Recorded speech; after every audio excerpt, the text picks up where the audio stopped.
Injil Yohanes pasalnya yang ke-16.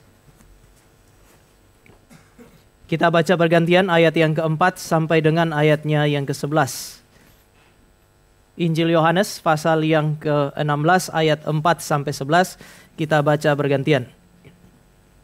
Saya mulai dari ayat yang ke-4. Tetapi semuanya ini kukatakan kepadamu supaya apabila datang saatnya kamu ingat bahwa aku telah mengatakannya kepadamu.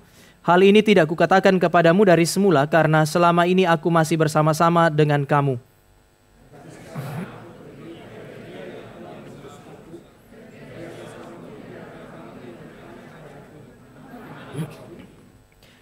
Tetapi karena aku mengatakan hal itu kepadamu, sebab itu hatimu berduka cita.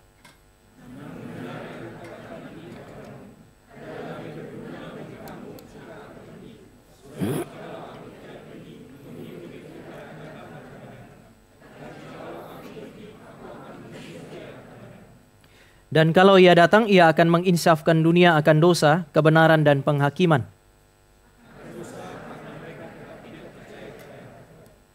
Akan kebenaran karena aku pergi kepada Bapa dan kamu tidak melihat aku lagi. Yang berikut adalah Injil Lukas pasalnya yang ke-24. Injil Lukas pasal yang ke-24. Kita baca bergantian ayat yang ke-50 sampai dengan 53. Lukas pasal 24 ayat 50 sampai dengan 53. Saya baca 50, Bapak Ibu 51 sampai 53, kita bergantian. Lalu Yesus membawa mereka keluar kota sampai dekat Betania. Di situ ia mengangkat tangannya dan memberkati mereka.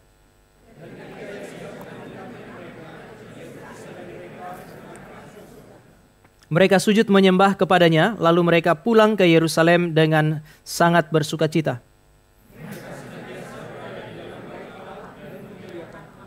Mari kita berdoa. Bapa di sorga, kami bersyukur karena hari ini kami boleh ada bersama-sama di dalam ruangan ini, merayakan peristiwa yang besar di dalam sejarah kami, yaitu Kristus Tuhan kami, bukan hanya bangkit dari antara orang mati, namun dia naik ke sorga, sehingga seluruh rancangan keselamatan Allah bagi kami boleh dapat tergenapi secara sempurna. Kami bersyukur untuk peristiwa besar ini, dan kami bersyukur karena ini adalah sebuah peristiwa sejarah, sehingga kami bisa memiliki keyakinan bahwa keselamatan yang dikerjakan di dalam sejarah adalah keselamatan yang berguna bagi kami, keselamatan yang terjamin bagi kami, hingga kepada kekekalan. Berkati kami ketika kami merenungkan firman-Mu. Di dalam nama Tuhan Yesus kami berdoa, dan kami menyambut waktu di mana kami boleh merenungkan kebenaran firman-Mu. Amin. Bapak Ibu Saudara yang kekasih dalam Tuhan, kalau Bapak Ibu dan saya memperhatikan di dalam Yohanes pasal yang ke-16, teks yang pertama kita baca, di situ Yesus bilang bahwa dia sudah menyampaikan kepada mereka bahwa dia akan pergi, dan kemudian respon daripada murid-murid adalah mereka berduka cita. Sekali lagi, ketika mereka mendengar bahwa Yesus akan pergi, mereka mengalami apa yang disebut sebagai duka cita. Kata pergi di dalam ayat yang di dalam Yohanes pasal yang ke-16 itu mencakup beberapa titik di dalam pelayanan Yesus Kristus. Yang pertama, dia akan pergi dalam pengertian dia akan mengalami apa yang disebut sebagai kematian. Memang dia akan bangkit, namun yang kedua, dia akan naik ke sorga. Sehingga kata pergi di dalam Yohanes pasal yang ke-16 sudah mencakup dua titik utama, yaitu kematian, kebangkitan, dan kemudian kenaikan Yesus Kristus ke sorga. Tetapi apapun itu, entah itu kematian, entah itu naik ke sorga, ini berarti ada semacam perpisahan antara Yesus Kristus dengan murid-murid. Ketika Yesus Kristus meninggalkan mereka, mereka sedih. Kenapa? Karena selama ini Yesus selalu ada bersama-sama dengan mereka, sehingga bisa dikatakan bahwa pengharapan mereka itu sepenuhnya diletakkan kepada Yesus Kristus. Ketika mereka merasa lapar, Yesus memberi makan kepada mereka. Bahkan ketika banyak orang lapar, Yesus sanggup untuk memberi makan banyak orang hanya dengan 5 roti dan 2 ikan. Ketika mereka ada di dalam pergumulan, Yesus menghibur mereka, Yesus Kristus yang menguatkan mereka. Mereka kehilangan pengharapan ketika Yesus Kristus pergi. Atau Yesus bilang, aku akan pergi. Mereka merasa bahwa mereka akan kehilangan sandaran hidup mereka. Bapak Ibu, ketika Yesus mengutus mereka pergi tanpa membawa bekal apapun dan kemudian mereka melayani, karena Yesus adalah seorang guru yang besar, guru yang sangat terkenal, orang tahu bahwa mereka adalah pengikut Yesus Kristus, maka semua orang menyambut mereka. Tapi Bapak Ibu ingat ketika Yesus bilang, sebentar lagi saya pergi, jadi kalau kamu tidak punya apa-apa, sekarang kamu harus jual bajumu, jual pakaianmu untuk mempersiapkan segala sesuatu yang kamu punya. Karena kalau dunia ini sudah menolak aku, sekarang mereka sudah bersiap-siap untuk menolak engkau. Murid-murid ada punya semacam ketakutan karena mereka tidak punya kepastian masa depan. Di sisi yang lain, sebagian besar dari murid-murid adalah orang-orang yang sangat mencintai Tuhan Yesus. Sehingga kalau Yesus Kristus pergi, entah mati, entah dia terangkat ke sorga dan mereka tidak berjumpa. Ini adalah sebuah kehilangan yang sangat besar, Bapak Ibu. Maria itu dia menangis, saking berduka citanya waktu Yesus mati. Ketika Yesus datang, Yesus menampakkan diri. Air mata duka citanya menutup matanya sehingga dia tidak melihat bahwa Yesuslah yang sementara berbicara dengan dia. Setelah dia sadar bahwa itu adalah Yesus Kristus, dia peluk kaki Kristus dan dia tidak mau lepas lagi Yesus Kristus. Seolah-olah dia bilang, saya sudah kehilangan kamu satu kali dan saya tidak mau kehilangan kamu untuk yang kedua kalinya. Tetapi Yesus bilang, lepaskan saya karena ini bukan waktunya. Saya akan pergi. Sehingga murid-murid seolah-olah tidak dapat menahan dia lagi. Sekarang mereka berduka cita karena kehilangan harapan, kehilangan sandaran hidup, kehilangan cinta kasih dan tidak ada kepastian bagi masa depan mereka. Tetapi ketika Bapak Ibu dan saya lihat di dalam Lukas pasal yang ke-24, ketika Yesus Kristus naik, mood mereka berubah. Mereka bersuka cita. Mereka pulang dengan sukacita. Mereka tidak lagi mengurung diri, tetapi mereka kemudian berkumpul bersama-sama di dalam tempat atau di dalam bait Allah, beribadah kepada Tuhan. Pertanyaannya adalah apa yang terjadi?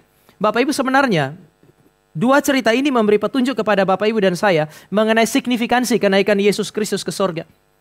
Yesus Kristus waktu dia bilang, kamu jangan berduka cita, kamu bersuka cita. Itu seolah-olah dia mau bilang, ini adalah sebuah peristiwa yang sangat signifikan bagi kamu. Jauh lebih penting dari apa yang kamu takutkan. Kalau kamu menakutkan masa depan kamu secara lahiriah, saya memberi lebih daripada itu.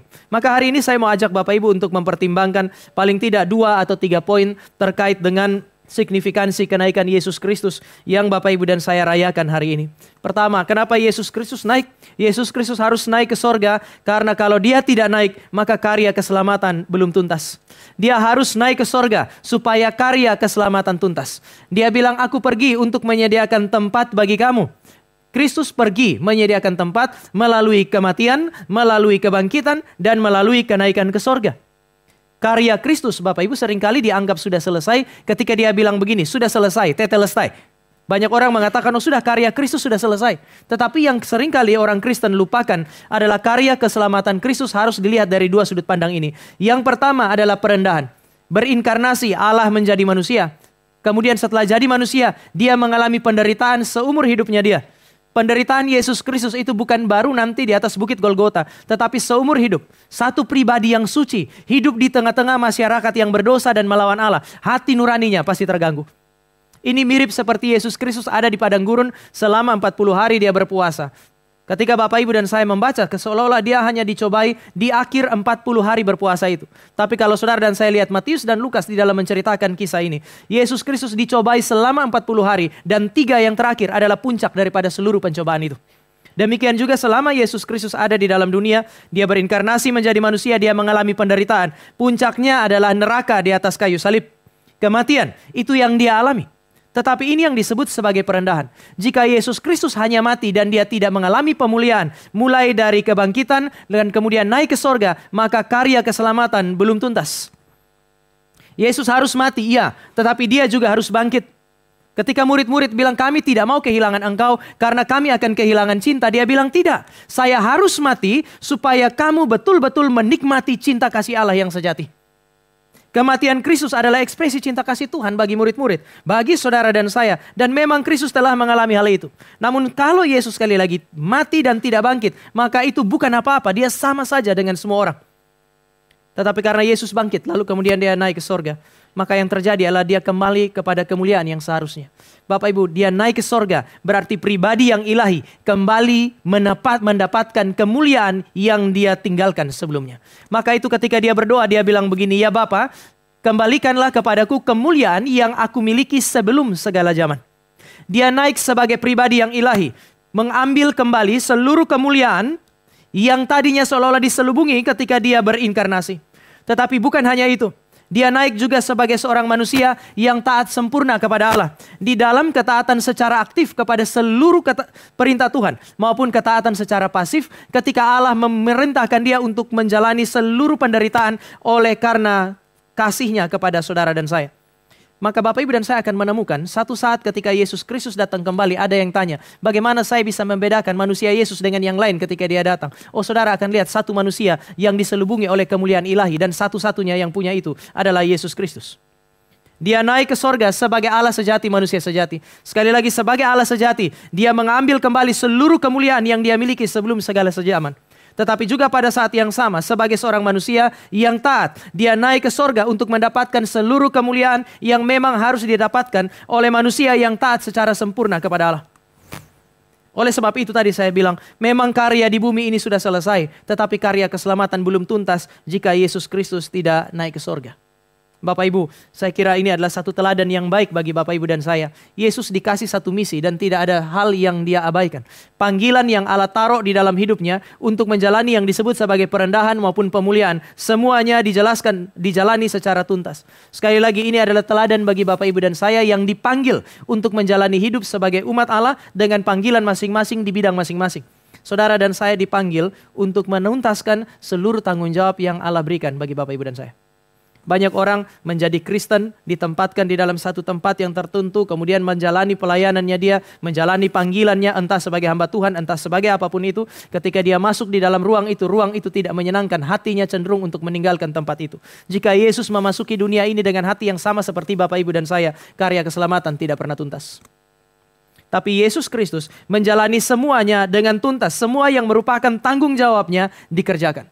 Dulu waktu saya PA di tempat ini saya sempat bilang, Allah kita adalah Allah yang begitu teliti, maka orang Kristen mestinya teliti. Sekarang saya mau ajak Bapak Ibu untuk melihat dari sudut pandang yang lain. Yesus Kristus ya kita adalah Yesus Kristus yang tidak mengabaikan satu tanggung jawab apapun yang Allah percayakan kepada dia. Saudara dan saya sebagai orang Kristen setelah ditebus dan diselamatkan, Allah mempercayakan begitu banyak tanggung jawab kepada kita. Sebagai orang tua, sebagai anak, sebagai mahasiswa, sebagai pengajar, sebagai hamba Tuhan, sebagai jemaat, masing-masing kita punya tanggung jawab dan seringkali ketika saudara dan saya menjalaninya, seringkali saudara dan saya menemukan ada banyak kesulitan, ada banyak tantangan di situ. Tetapi biarlah teladan Kristus menjadi teladan bagi Bapak Ibu dan saya. Tidak ada satu yang diabaikan oleh dia. Bahkan yang Bapak Ibu dan saya anggap sebagai sesuatu yang tidak signifikan. Berapa banyak perayaan orang Kristen pada hari raya Natal? Berapa banyak perayaan Kristen pada hari raya Paskah? Hari ini mungkin tidak semua gereja merayakan kenaikan Yesus Kristus. Tidak begitu signifikan kelihatan. Tetapi Yesus tahu bahwa ada satu titik yang tidak boleh dilewati. Yaitu dia harus naik ke sorga dan duduk di sebelah kanan Allah Bapa. Saudara, ini yang menjadi penghiburan bagi orang Kristen pada masa itu. Atau murid-murid pada masa itu. Kenapa? Karena ketika Yesus Kristus naik, mereka dengan jelas melihat apa yang disebut sebagai kemuliaan ilahinya. Sekali lagi, ada banyak orang meragukan keilahian Kristus, tetapi murid-murid mengambil sikap yang begitu tepat. Begitu mereka lihat dia naik ke sorga, mereka langsung ambil sikap, yaitu mereka menyembah dia. Lukas pasal 24 menceritakan itu. Kenapa mereka bersuka cita? Karena mereka sekarang melihat Allah dengan mata mereka. Tadi mereka pikir dia cuma seorang manusia dan bukan apa-apa. Sekarang setelah dia naik ke sorga, mereka sadar bahwa dia adalah pribadi yang ilahi. Bapak Ibu, Mazmur pasal 68 ayat 32 sampai 33. Menggambarkan Allah sebagai pribadi yang mengendarai awan. Artinya, kalau saudara dan saya melihat kepada Alkitab, Alkitab mau bilang kepada saudara dan saya bahwa bumi ini adalah tumpuan kaki Allah, betul. Tetapi kalau Allah ada di langit sana, digambarkan secara karikatural, dia akan mengendarai awan. Maka di dalam Daniel pasal yang ke-7 ayat yang 13, ada anak manusia yang mengendarai awan. Tetapi apapun itu, orang Yahudi akan langsung punya sense di dalam pikiran mereka, ini mestinya pribadi ilahi, karena yang mengendarai awan, yang bisa berdiri di atas awan, itu cuman Allah. Kami beberapa waktu yang lalu kami libur ke Kupang, lalu di pesawat, di atas, lalu kemudian si Stefani lihat awan, lalu dia tanya begini, Papa kalau seandainya kita keluar, kita berdiri di atas awan, apa yang terjadi? Saya bilang kita akan turun ke bawah dan tidak pernah kembali lagi. Kenapa? Karena kita tidak bisa berdiri di atas awan. Tidak mungkin. Tetapi kemudian dikatakan kalau ada satu pribadi ada di atas awan, maka dia sekali lagi dia adalah pribadi ilahi. Hanya Allah yang bisa menjadikan awan sebagai kendaraannya. Bapak Ibu, itu kenapa di dalam Kisah Para Rasul Lukas itu dengan sangat teliti bilang Yesus ketika dia kembali ke sorga, dia diselubungi oleh awan. Oleh sebab itu Matius ketika dia mencatat kalimat Tuhan Yesus yang sangat penting, imam besar bilang, tunjukkan kepada kami siapa dirimu. Jangan terus diam. Dia bilang kamu akan lihat anak manusia di atas awan-awan. Yesus mengklaim keilahiannya. Yesus dibunuh oleh karena klaim keilahian ini. Namun kemudian murid-muridnya melihat bahwa apa yang dia klaim adalah sesuatu yang terjadi. Dia kembali ke sorga di atas awan-awan. Lalu malaikat bilang, hai orang-orang Galilea, satu saat dia akan kembali juga dengan cara yang sama di atas awan-awan. Apa yang membuat murid-murid yang tadinya berduka cita tiba-tiba menjadi sukacita? Karena sekarang mereka kenal siapa Yesus Kristus. Mereka sudah lihat kemuliaannya. Melihat kemuliaan Kristus itu sukacita. Bapak Ibu, di atas bukit waktu itu, di atas gunung itu ada Yakobus, Yohanes, dan Petrus.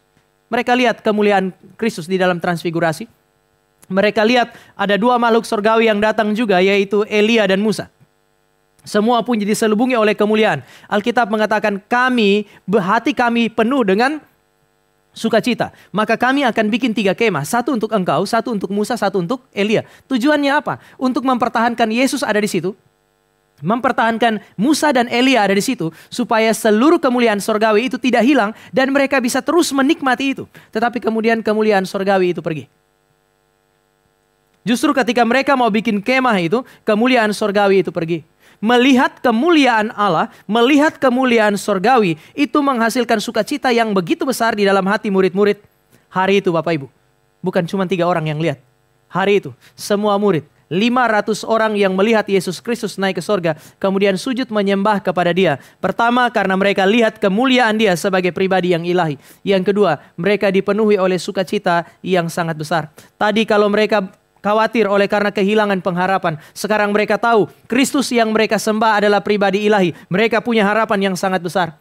Tadi mereka pikir bahwa sekarang kami tidak punya sandaran hidup kalau Dia pergi. Sekarang mereka sadar meskipun Dia pergi, Dia telah memberi petunjuk bahwa Dia adalah pribadi ilahi. Kami punya lengan yang kuat, tempat di mana kami bersandar.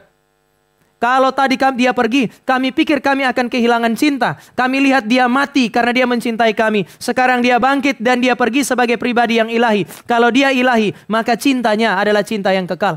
Kalau tadi kami khawatir dengan kepastian masa depan, Dia adalah Allah yang menjamin masa depan. Maka kami tidak perlu khawatir dengan kepastian masa depan kami. Ini yang mengubah segala sesuatu di dalam kehidupan mereka, Bapak Ibu. Orang Kristen bersukacita karena mereka mengenal siapa Yesus Kristus. Mereka kenal Dia sebagai pribadi ilahi. Sekali lagi, mereka lihat kemuliaannya. Tetapi respon yang sejati itu bukan hanya sekedar sukacita. Saudara lihat di dalam ayat yang ke-54. Mereka setiap saat berkumpul di dalam bait Allah, beribadah kepada Dia. Bapak Ibu, sekarang Bapak Ibu dan saya sudah bisa lihat. Kristus adalah pribadi ilahi. Dia naik ke sorga, itu petunjuk bahwa Dia adalah pribadi ilahi. Maka Dia menjadi objek penyembahan sekarang. The object of worship. Mereka berkumpul di sana untuk menyembah Yesus Kristus. Senantiasa di dalam rumah ibadah. Bagi mereka, Bapak Ibu, itu berarti tidak ada cara yang lain untuk menikmati kemuliaan Kristus dan relasi dengan Kristus kecuali masuk ke dalam bait Allah dan menikmati ibadah bersama dengan Dia. Bapak Ibu, Tuhan Yesus bilang, kalau saya pergi, saya akan utus Roh Kudus. Dia adalah roh kebenaran. Dia akan berbicara melalui firman. Kenapa? Karena kamu tidak lihat saya lagi. Kamu lihat saya melalui apa? Melalui kesaksian Roh Kudus, melalui kebenaran. Maka ada gunanya saya pergi dan Dia datang. Dia yang akan terus menceritakan kemuliaanku kepadamu dan membuat kamu menikmati relasi dengan aku di dalam ibadah. Maka Bapak Ibu perlu menjaga diri baik-baik supaya pada saat ibadah itu Bapak Ibu ada betul-betul dalam kondisi siap untuk menikmati relasi dengan Tuhan. Di dalam satu ruangan ibadah kemudian ada seorang anak yang ribut, lalu si ibu itu bilang, "Nak, jangan berisik di dalam gereja." Anaknya tanya, "Kenapa mama?" Lalu mamanya bilang, "Coba lihat, banyak orang lagi tidur, jangan ribut." Untuk apa saudara dan saya ada di dalam ibadah sedemikian? Minggu ada ibadah, hari ini saudara dan saya ibadah. Seharusnya saudara dan saya datang dengan satu kesadaran bahwa yang naik ke sorga ini adalah pribadi ilahi. Dan ini adalah kesempatan terbaik bagi kami untuk menikmati relasi dengan Dia. Sekali lagi Bapak Ibu, tidak ada tempat bagi saudara dan saya untuk menikmati relasi dengan pribadi yang ilahi sedemikian intim. Kecuali di dalam tempat yang Dia tetapkan bagi saudara dan saya. Dan yang dipilih oleh murid-murid, yaitu di dalam ibadah. Yang kedua, Bapak Ibu, kenapa Yesus naik ke sorga menjadi sesuatu yang penting? Yohanes pasal 16 ayat yang ke-7, Yesus harus naik ke sorga supaya Roh Kudus turun. Dia bilang, ini lebih berguna bagi kamu. Bukankah lebih berguna bagi murid-murid kalau Yesus Kristus ada? Setiap hari kalau mereka lapar, Dia tinggal pecah-pecahkan roti, masalah selesai. Dia ubah batu jadi roti, masalah selesai. Kalau kekurangan anggur, Dia bisa ubah air menjadi anggur, masalah selesai. Tapi Tuhan Yesus bilang tidak, lebih berguna bagi kamu jika saya pergi supaya Roh Kudus turun kepada kamu. Bapak Ibu, apa yang sementara dibicarakan oleh Yesus Kristus adalah kepastian keselamatan Bapak Ibu dan saya. Dia pergi sebagai pribadi ilahi. Dia mengutus Roh Kudus untuk mengaplikasikan karya keselamatan di dalam kehidupan kita. Yesus tidak mati untuk semua orang. Yesus hanya mati bagi umat pilihan Allah. Kalau Bapak Ibu dan saya lihat di dalam Yohanes pasal 17, Bapak Ibu nanti bisa lihat ayat 9 dan ayat 12. Yesus Kristus itu di dalam Yohanes pasal 3 ayat yang ke-16 dikatakan karena begitu besar kasih Allah akan dunia ini sehingga dia mengaruniakan anaknya yang tunggal. Yesus adalah tanda cinta kasih Allah bagi dunia. Tetapi juga pada saat yang sama, Yesus Kristus yang adalah tanda cinta kasih Allah bagi dunia, ketika dia berdoa, dia bilang, aku berdoa untuk mereka, murid-murid, tetapi bukan untuk dunia. Bukan untuk dunia aku berdoa, tetapi untuk mereka. Yesus hanya berdoa. Yohanes 17, doa tentang keselamatan. Untuk siapa? Untuk murid-murid, bukan untuk dunia. Sebab itu di dalam ayat 12, setelah ayat 9 dia bilang, aku berdoa untuk mereka, bukan untuk dunia. Yohanes 17 ayat yang ke-12 dia bilang, dari semua yang engkau berikan kepadaku, aku jaga, tidak ada yang hilang, kecuali dia yang memang telah ditentukan untuk binasa. Yesus berdoa, tapi Yesus tidak berdoa untuk Yudas, maka Yudas binasa. Ini memberi petunjuk kepada saudara dan saya bahwa karya keselamatan Kristus itu meskipun mungkin cukup untuk semua manusia, tetapi tidak diperuntukkan bagi semua manusia. Yesus tidak mati, Yesus tidak naik untuk semua. Dia mati dan naik ke sorga untuk umat pilihannya. Pertanyaannya sekarang adalah bagaimana saudara dan saya bisa menikmati karya keselamatan Kristus yang bersifat partikular itu? Karya Roh Kudus yang melahirbarukan Bapak, Ibu, dan saya. Ini yang tadi kalau saudara dengar Pak Tong khotbah di NRTC, dia bilang kalau kamu tidak mengalami kelahiran baru, kamu tidak bisa masuk ke dalam kerajaan Allah. Jangankan masuk ke dalam kerajaan Allah, melihat kerajaan Allah pun tidak jika Roh Kudus tidak mengerjakannya. Maka Yesus Kristus yang telah mengerjakan karya yang agung di dalam dunia ini, dia harus pergi supaya Roh Kudus membuat saudara dan saya datang dan membuat saudara dan saya mengerti bahwa ini adalah karya yang agung, yang berguna bagi Bapak, Ibu, dan saya. Bukan cuma itu. Roh Kudus datang untuk memeteraikan Bapak, Ibu, dan saya. Sehingga Bapak, Ibu, dan saya bisa punya satu keyakinan bahwa Bapak, Ibu, dan saya adalah umat pilihan Allah. Sekali lagi, saudara dan saya punya keyakinan bahwa saudara dan saya adalah anak-anak Allah. Maka Roh Kudus diberikan sebagai meterai. Meterai memastikan bahwa yang memilikinya, pemilik meterai itu memiliki hak atas segala sesuatu yang terkait kepada meterai itu. Kalau seandainya Roh Kudus diberikan untuk menikmati persekutuan dengan Allah, maka kehadiran Allah Roh Kudus memastikan saudara dan saya ada di dalam persekutuan dengan Allah. Kalau Roh Kudus itu diberikan sebagai roh kebenaran, maka dengan kehadirannya di dalam kehidupan Bapak, Ibu, dan saya, dia akan memastikan saudara dan saya mengerti apa yang disebut sebagai kebenaran. Maka saya pernah di dalam PA di tempat ini saya bilang, aneh kalau Bapak Ibu dari kecil sampai seumuran sekarang di dalam gereja tetapi terus dengar firman dan tidak pernah mengerti, perlu tanya baik-baik. Jangan-jangan Tuhan sementara buang Bapak, Ibu, dan saya. Aneh kalau Roh Kudus ada di dalam kehidupan Bapak, Ibu, dan saya, tetapi sepanjang hidup bergumul dengan firman dan tidak pernah mengerti.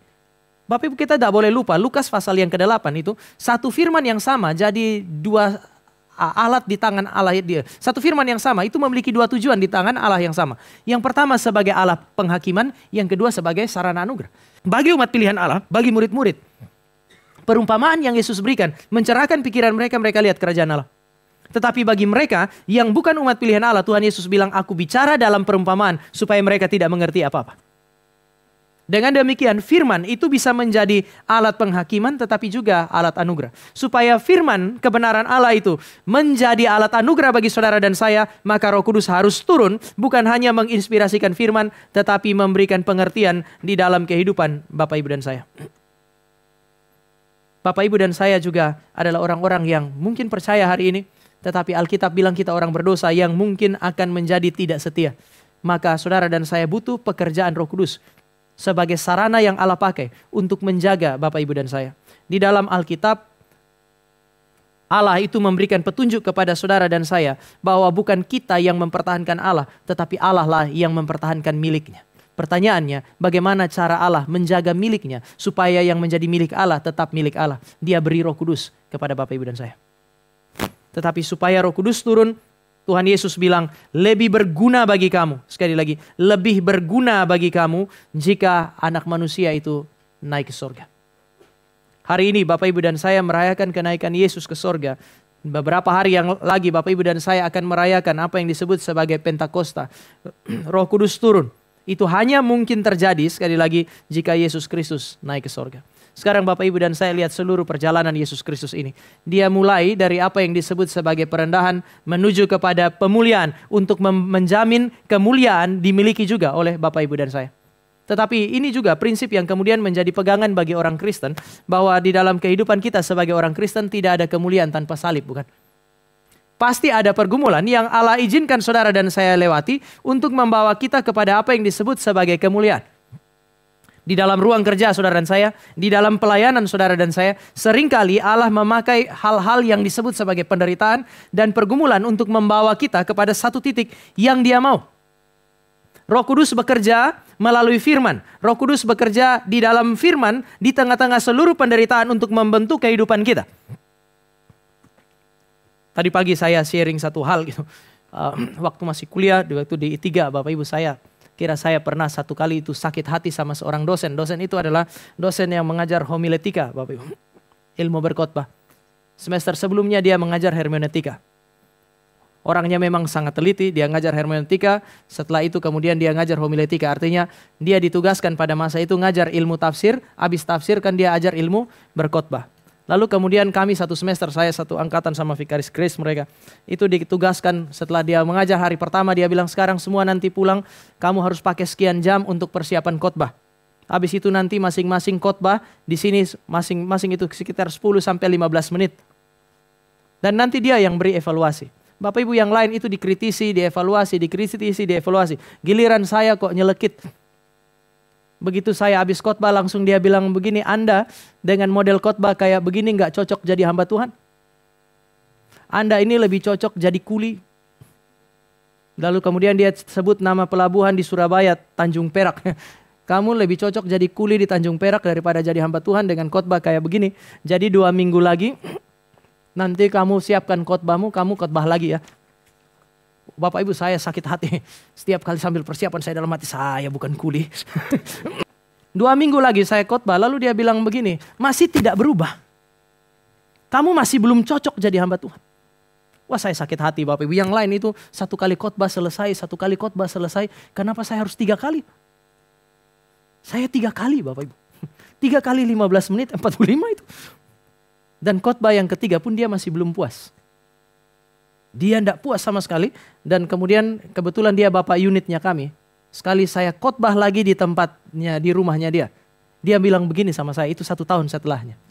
Setelah 1 tahun saya dengar kamu, tidak ada perubahan. Wah pahit sekali Bapak Ibu.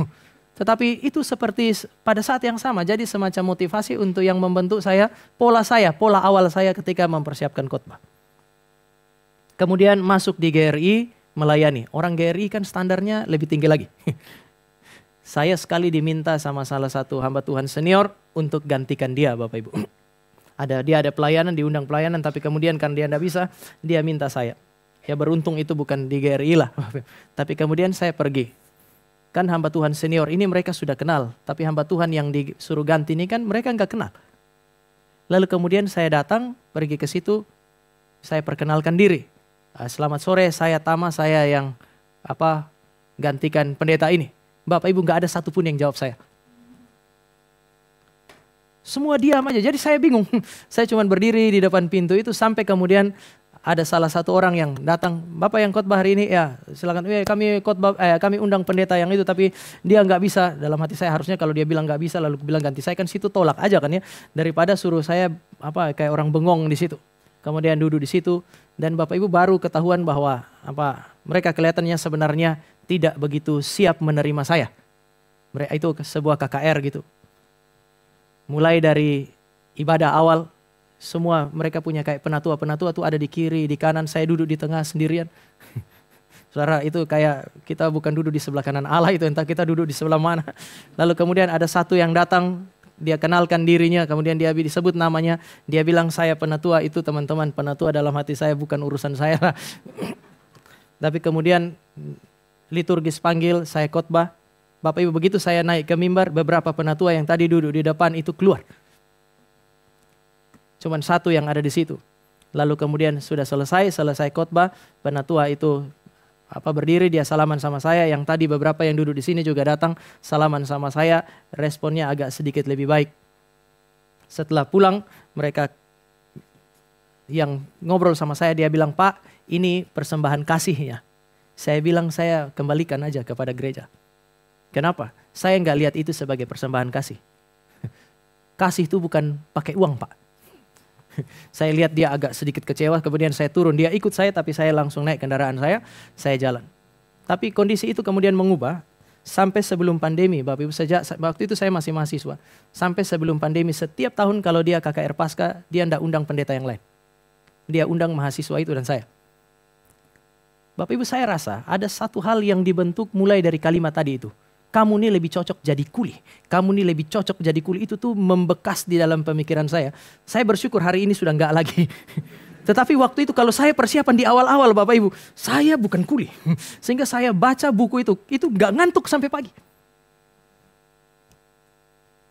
Membentuk cara mempersiapkan diri, membentuk cara membaca.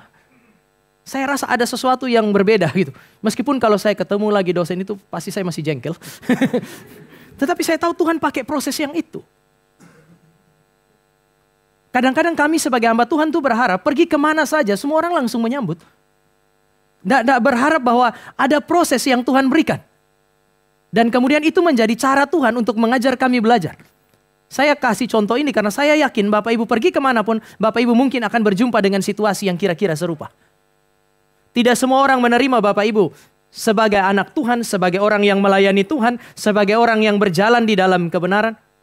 Dalam kondisi itu, Roh Kudus sanggup untuk mengubah hidup, membentuk cara hidup Bapak Ibu dan saya, supaya satu titik nanti Bapak Ibu dan saya mempermuliakan Dia. Maka Yesus bilang, lebih berguna bagi kamu saya pergi, supaya Dia datang dan memimpin kehidupan kamu.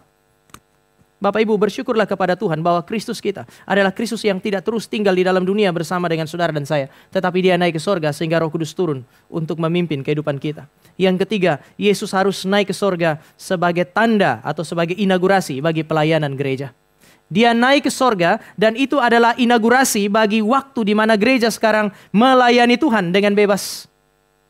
Ketika Elia naik ke sorga, itu adalah waktu untuk menginaugurasi pelayanan Elisa. Tandanya adalah jubah yang Elia yang jatuh dan dipungut oleh Elisa. Tetapi ketika Yesus Kristus naik ke sorga, itu adalah waktu di mana gereja punya pelayan diinaugurasi oleh Allah dan ditandai dengan turunnya Roh Kudus. Pada zaman perjanjian lama, termasuk pada zaman Elia, hanya orang-orang tertentu yang boleh melayani Tuhan. Di dalam zaman ini, saudara bisa lihat anak kecil melayani Tuhan di depan. Orang dewasa berdiri melayani Tuhan. Meskipun ruangan kita sesak. Tapi saudara dan saya masih bisa melayani Tuhan. Semua orang boleh, laki-laki boleh, perempuan boleh. Bapak Ibu menemukan tadi core, ada orang yang usianya sudah lanjut, ada yang usianya masih cukup untuk berjalan dengan tegak. Tapi saudara dan saya bisa melayani Tuhan. Kenapa? Karena Kristus naik ke sorga, Roh Kudus turun, dan waktu di mana gereja melayani diinaugurasi. Maka aneh jika saudara dan saya ada di dalam satu era di mana gereja merayakan pelayanannya oleh karena Kristus sudah naik ke sorga dan Roh Kudus sudah turun. Bapak Ibu dan saya tidak memberi diri untuk melayani Dia.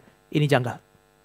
Seharusnya Bapak Ibu dan saya meresponi kenaikan Yesus Kristus sama seperti murid-murid itu meresponi kenaikan Kristus. Mereka bukan hanya kemudian beribadah kepada Dia, tetapi mereka melayani Dia dari Yerusalem, Yudea, Samaria sampai ke ujung-ujung bumi. Bapak Ibu, maka itu sebab Tuhan Yesus bilang begini, kalau aku pergi, maka kamu harus berjaga-jaga.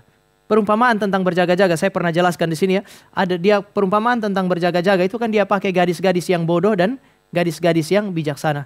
Setelah akhir dari perumpamaan gadis-gadis bodoh dan gadis-gadis bijaksana, Matius pasal 25, dia bilang, karena itu kamu harus berjaga-jaga. Karena kamu tidak tahu kapan waktunya. Segera setelah perumpamaan itu akan ada pertanyaan, kamu suruh kami jaga-jaga, lalu kami harus jaga-jaga seperti apa? Langsung perumpamaan berikutnya tentang talenta. Mempergunakan segala sesuatu yang baik yang Allah berikan dalam hidup untuk kemudian melayani Dia. Menggunakan segala sesuatu yang Allah taruh dalam kehidupan Bapak Ibu dan saya untuk mempermuliakan Dia. Kenapa? Karena saudara dan saya ada di dalam masa antara kedatangan Kristus yang pertama dan kedatangan Kristus yang kedua. Kalau saudara mau pakai yang hari ini, maka masa antara kenaikan Yesus Kristus dan penggenapan janji untuk datang kembali. Dan ada pada masa ini, di antara dua titik ini, Bapak Ibu dan saya harus memberi diri untuk kemudian melayani Tuhan. Kenapa? Karena Dia bilang satu saat, Dia akan datang kembali dengan cara yang sama. Dan di dalam seluruh perumpamaan, ketika sang raja itu datang kembali, Bapak Ibu, dia menuntut pertanggungjawaban. Sekali lagi, di dalam seluruh perumpamaan, ketika sang raja itu datang kembali, dia menuntut pertanggungjawaban atas segala sesuatu yang saudara dan saya terima dari dia, dan itu baik. Dia akan menuntut pertanggungjawaban atas apa yang disebut sebagai keselamatan yang dia anugerahkan. Sebab itu Paulus bilang, kerjakanlah keselamatanmu. Dia akan menuntut pertanggungjawaban bagi saudara-saudara yang adalah orang muda yang memiliki kesempatan studi dengan baik atas keilmuan yang Anda dapatkan. Allah akan menuntut pertanggungjawaban atas semuanya itu.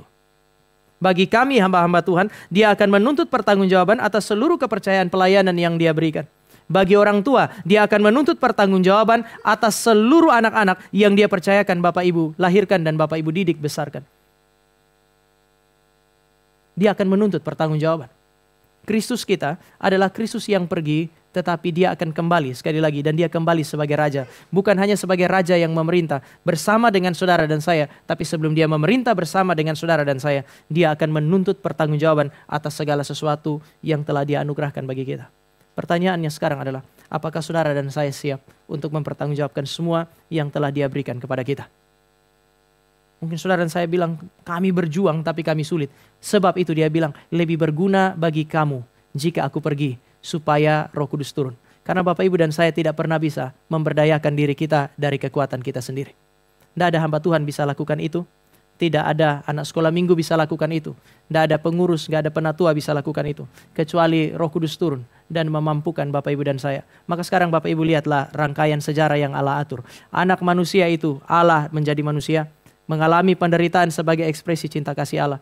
Setelah dia mati, dia bangkit, dia naik ke sorga, dia utus Roh Kudus turun untuk mendandani Bapak Ibu dan saya supaya Bapak Ibu dan saya siap untuk menerima dia. Baru kemudian dia akan datang kembali. Pertanyaan ini, apakah ketika dia datang dia akan mendapati iman di bumi? Saya percaya ya, bagi semua yang telah ditebus dan diselamatkan oleh dia. Karena bukan saudara dan saya yang menjaga diri kita dan memelihara iman kita, tetapi Roh Kudus yang diutus oleh Kristus. Itulah yang akan menjaga dan memelihara saudara dan saya. Mari kita berdoa. Kami bersyukur kepada Allah yang hidup, Allah yang telah memberi Kristus bagi kami. Kristus yang tidak hanya lahir sebagai manusia, tetapi menderita, mati, bangkit bagi kami dan naik ke sorga. Hari ini kami merayakan kenaikannya. Sebuah peristiwa historis yang begitu penting bagi kami. Dan kami bersyukur untuk kasih karunia Tuhan. Kami datang pada hari ini, biarlah kami yang mengerti kasih karunia, menjadi orang-orang yang mau meresponi kasih karunia. Meskipun kami tidak akan sanggup, tetapi kami bersyukur dia naik supaya Roh Kudus datang, menguatkan kami, menjaga kami, memelihara kami di dalam memperjuangkan keselamatan, sehingga ketika dia datang, dia mendapati iman yang dia anugerahkan itu tetap ada pada kami. Kami bersyukur untuk firman Tuhan. Kami percaya bahwa Allah tidak meninggalkan kami, tapi memelihara kami. Kami mempercayakan diri kami, pribadi lepas pribadi. Kami mempercayakan juga komunitas ini ke dalam tangan Tuhan. Peliharalah kami ya Allah. Di dalam nama Tuhan Yesus kami berdoa. Amin.